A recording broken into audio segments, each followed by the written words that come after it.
ya sabemos que el ADN tiene los genes, ya sabemos cómo es la composición de esos genes, ¿verdad?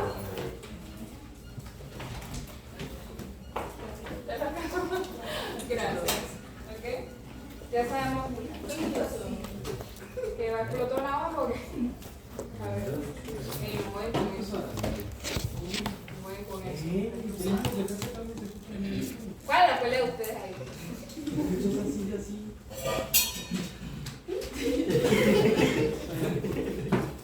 Ustedes van a ser muy buenos. De verdad. Si se esfuerzan van a ser buenos. Yo tengo una pregunta. ¿Cómo yo puedo, o sea, si me da una cadena seguida, cómo yo puedo identificar cuáles son los codificantes y los no codificantes? Más que nada, con el botón de iniciación. Pero como yo, o sea, si yo le pongo una secuencia y les digo... Identifíquenme los Ajá, codificantes. no, eso no va a ser así. Sí, porque eso ahí... Es que ni yo. Ni yo nada. Pues eso no con la tabla esta de la... Sí y no. Sí y no. La tabla de los codones, que es la que sigue aquí, es una tabla de ARN. Esta tabla siempre ha sido de ARN. Eso es para traducción y para... Entonces, por esa razón, no puedo tomarlo tal cual. Yo pensé que no se la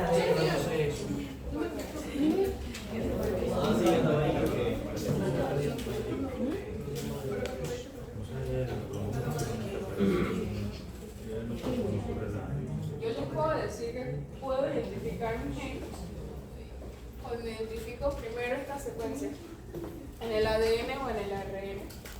¿Okay? Y cuando identifico las secuencias terminales o los codones de terminación. Pero usted solo tiene que saber. ¿Okay? Yo no me sé los 3 codones de terminación, la verdad, yo solamente me sé el inicial, yo que soy genetista. Pero bueno. Ok.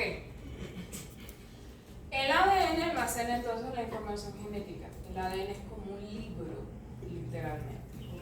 Ya me acordé que era lo que vamos a eso después con las preguntas. El ADN es como un libro, literalmente.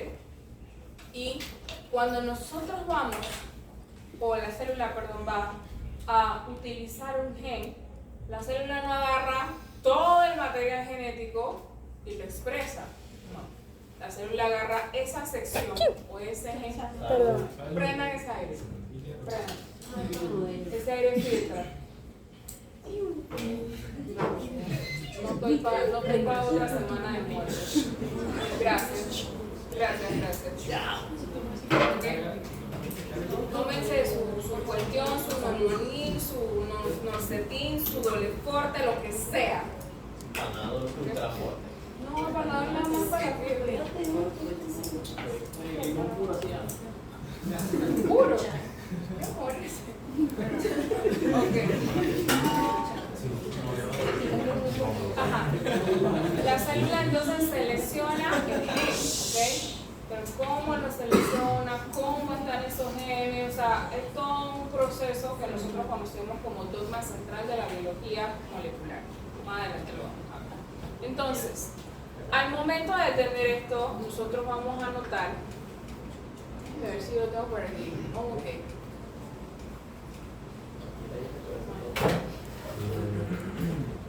Yo antes tenía un esquema bien tricky de esto, pero ya no tengo por qué. Esa diapositiva la robaron. Se fue en un robo que me hicieron. ¿Cómo así? ¿Qué cosa? A mí me robaron, se metieron a mi apartamento. Bien. Esto de la información genética, sí, eso es trauma, 100%. ¿Okay? Vamos a decir, hoy no me enseñan los marcadores para que... Vamos a decir que este es el núcleo y este es el citoplasma, ¿verdad?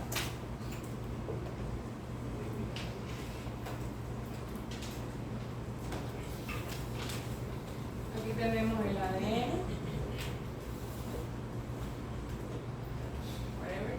Y afuera pues está la célula pensando o tratando, perdón, de seguir una instrucción. Imaginémonos, y miren, lo estoy haciendo de esta manera, no es que así es textual, ¿ok? Es para que ustedes entiendan la analogía de por qué se llama transcripción y traducción, ¿ok? Imaginémonos que el núcleo es una mujer. Ella solita entiende su idioma, ¿verdad? Sí. ¿Ok? Bueno. Y el citoplasma, los organelos del citoplasma son hombres, vamos a decirlo de esa manera. Entonces, la mujer o el núcleo tiene su propio idioma, su propio formato, como quien dice. ¿Cuál es el idioma del núcleo? ADN, o ácido desoxirribonucleico, o nucleótidos del ácido desoxirribonucleico. Pero el idioma del citoplasma, de los organelos, ningún organelo reconoce ni que ADN ni ARN. ¿Qué reconocen los organelos? Proteínas. Este es el idioma del citoplasma, proteína. Si ustedes se fijan, cada vez que hablamos de una función de la célula hay una proteína involucrada, ¿verdad? Así que toda la información genética, no toda, perdón, un buen porcentaje de la información genética es literalmente información de proteínas. Que si es una proteína enzimática, una fosforilasa o quinasa, o si es una hidrolasa, o que si la membrana tiene que tener una glicoproteína de no sé qué, ¿verdad? Toda la célula prácticamente es proteína, prácticamente. ¿Okay? Así que la mayor parte de lo que hay en el ADN, esos genes, codifican para proteínas. ¿Okay? Entonces, ¿por qué específicamente esta información codifica para proteínas? Porque el idioma que entiende el citoplasma y todos los organelos que hay en el citoplasma, incluso fuera de la célula, ¿okay? Es proteína. Las proteínas están formadas por aminoácidos. ¿Okay? Entonces, cuando la célula, es decir, tipo este, necesita una proteína específicamente, ¿okay? ¿Qué es lo que hace? Trata de decirle al núcleo de alguna manera con su poco de señales, ¿okay? Necesitamos una proteína, no sé, que haya un grupo fosfato, ¿ok? En este caso, esta mujer va a buscar en toda su información el gen.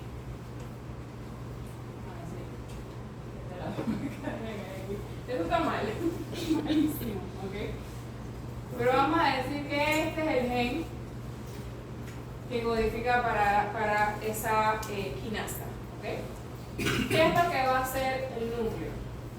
Como si fuera una bibliotecaria. Va a buscar el libro, específicamente cuál cromosoma o cuál cromatina tiene este gen, ¿ok?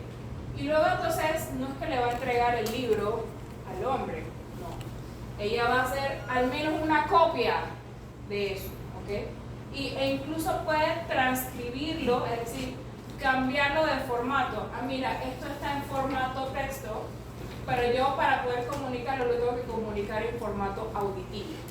Es el mismo idioma, ¿ok? Es como si estuviéramos hablando del español. El español es el mismo idioma en libros y en audio, ¿verdad?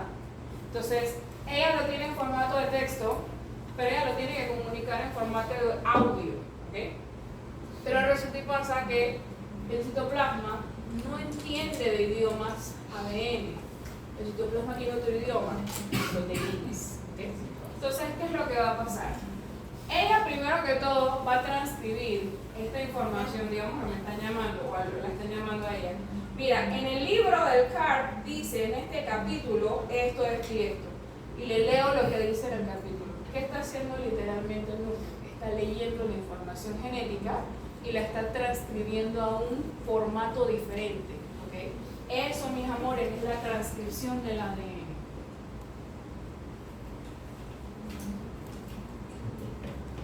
¿Okay?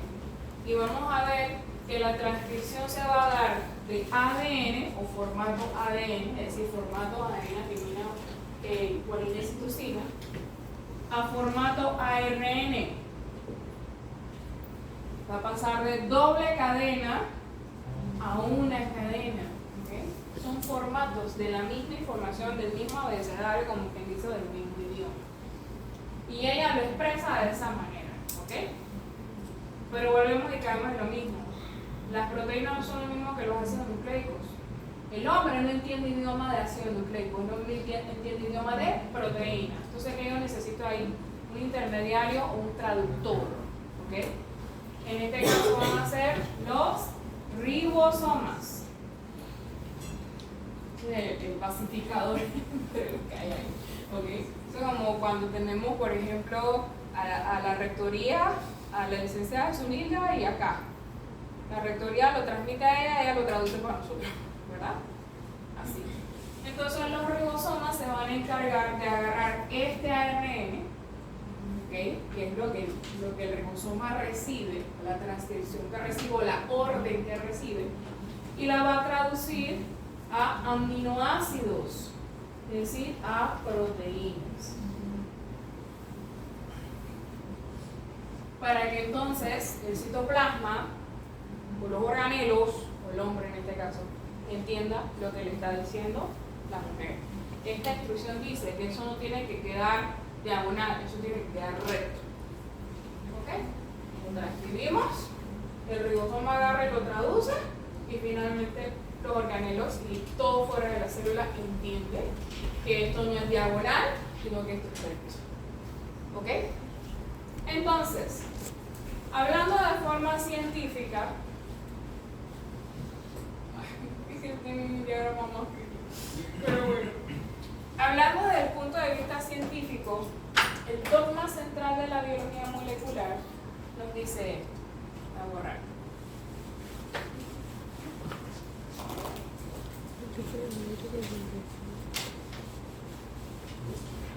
Voy a ver si les vuelvo a hacer ese esquema bien prendido que yo tenía.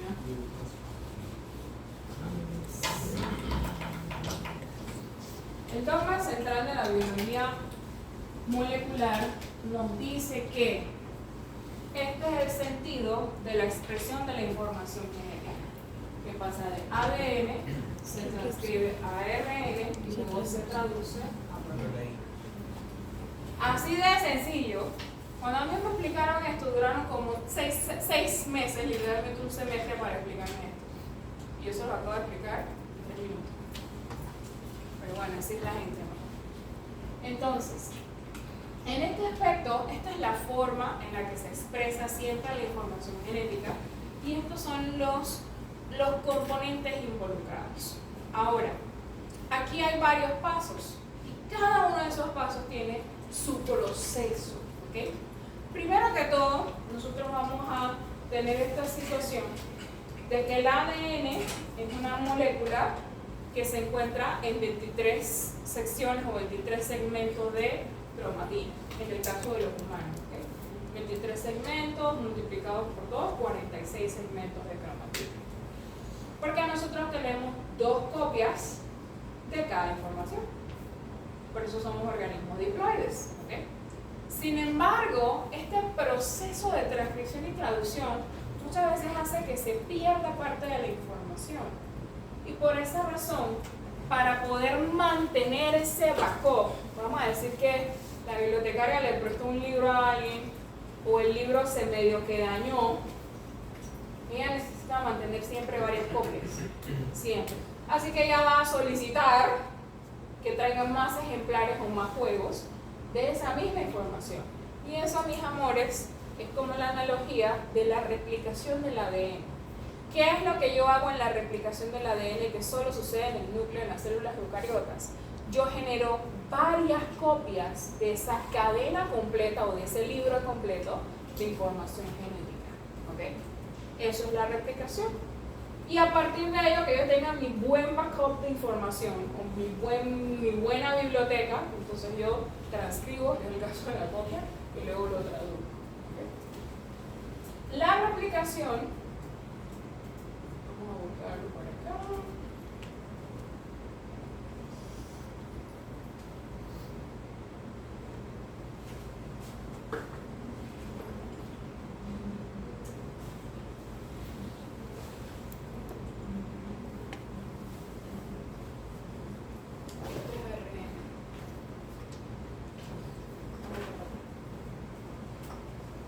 En la replicación yo tengo este proceso, ¿ok?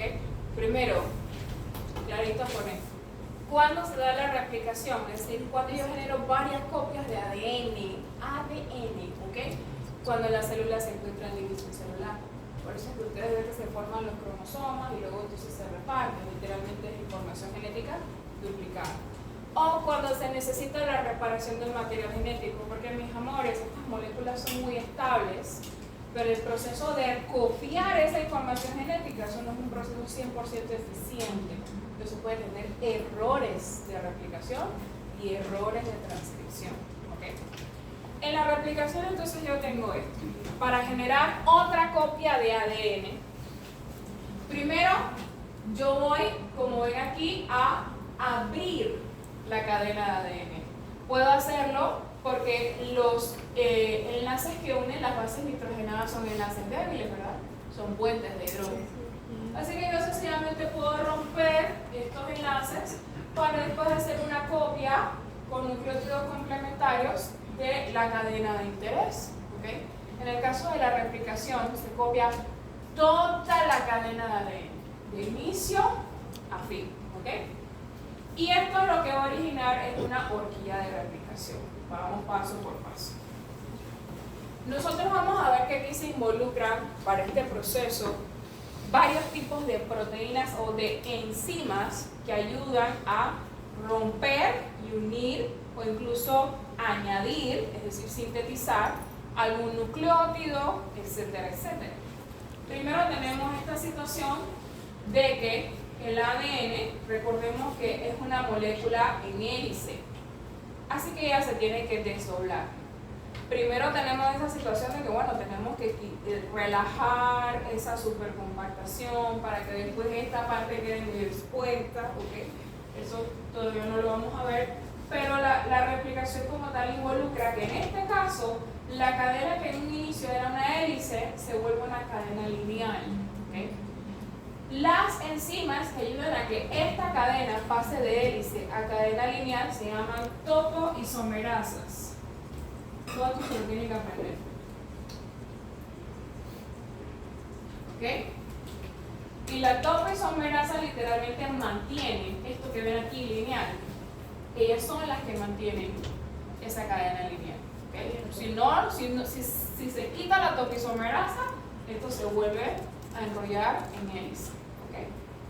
Luego de eso tenemos pues una enzima que se inserta para romper los puentes de hidrógeno entre las bases nitrogenadas, ¿okay? Que tenemos en cada uno de los nucleótidos de aquí. Esa, ¿dónde está? No la veo, pero es esta que está aquí. O sea, no dice el nombre, pero es esta que está aquí. Esta enzima se llama helicasa. Arriba está. En horquilla de replicación, Pero está por acá. ¿Okay? Pero es la helicasa. Ella rompe los puentes de hidrógeno para permitir entonces que la hebra se abra. ¿Okay?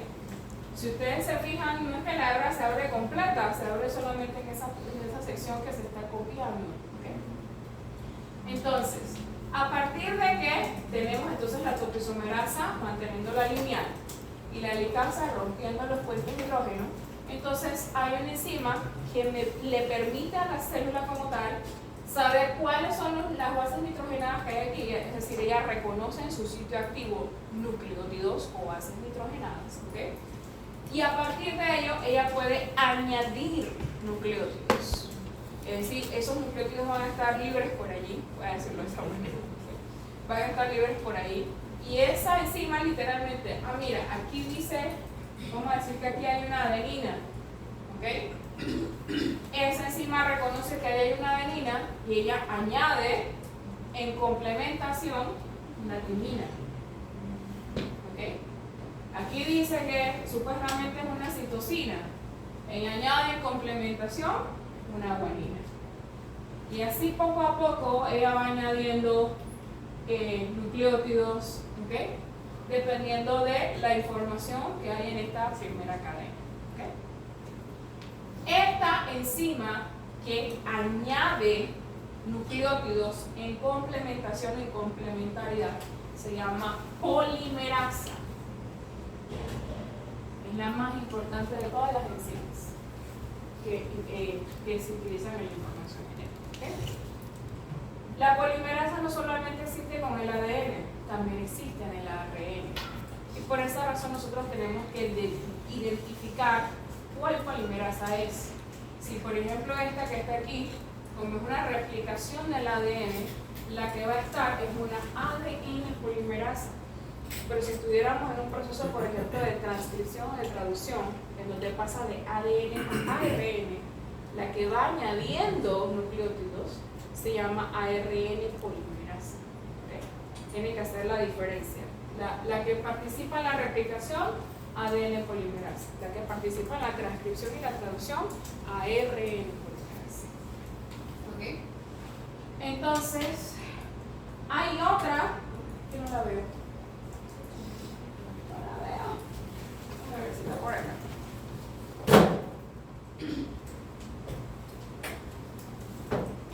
Mira, casualmente aquí está mejor explicado lo de la toxicidad.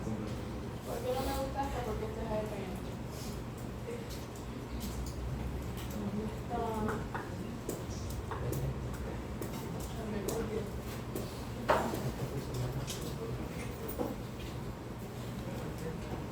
Aquí está la helicasa, miren la topoisomerasa, ¿okay? En este caso ya está girando. Aquí está la polimerasa, ¿okay? Hay 3 tipos de polimerasa, pero no les voy a pedir que se lo aprendan, lo que sí les voy a pedir es que lo investiguen, ¿okay? Eso lo van a poner en uno de los informes que les voy a mandar a hacer. ¿Cuáles son los 3 tipos de ADN o ARN polimerasa que existen y cuál es su función? Cada una de ellas tiene una función, literalmente. Entonces, vamos a seguir utilizando este esquema. Okay. Hay un tipo de ADN polimerasa que añade los nucleótidos y hay un tipo de polimerasa que posteriormente, añadidos esos nucleótidos, los une uno con el otro. ¿Okay? Y luego entonces se forman también los enlaces de hidrógeno entre estas dos cadenas que están aquí. Este proceso es prácticamente copiar el material genético. ¿Y qué voy a hacer en este caso? Voy a originar una cadena aquí y otra cadena acá. Si yo lo hago de principio a fin de una cadena de ADN o una cromatina completa que voy a obtener, voy a tener 2 copias de todas las cadenas. ¿Okay? Y en pocas palabras estoy duplicando el material genético o replicando el material genético. Como la ADN polimerasa es una enzima muy específica a su sustrato, ella solamente tiene la capacidad de añadir nucleótidos de 5' a 3'. De 5' a 3'. ¿Okay? Por ejemplo, en este caso, este sería el sentido. De 5' al 3' de ella, ¿no? En el caso de la cadena, de 3' a 5'. ¿Okay? En el caso que tenemos aquí, entonces vamos a ver que va a haber una cadena que va a fluir tranquilamente. ¿Okay? Porque ella reconoce los nucleótidos de 3' a 5' y añade nucleótidos de 5' a 3'. Reconoce de 3, De 3 añade a de 5. Exacto. ¿Okay? Pero eso aplica también para la cadena que está abajo. ¿Qué pasa con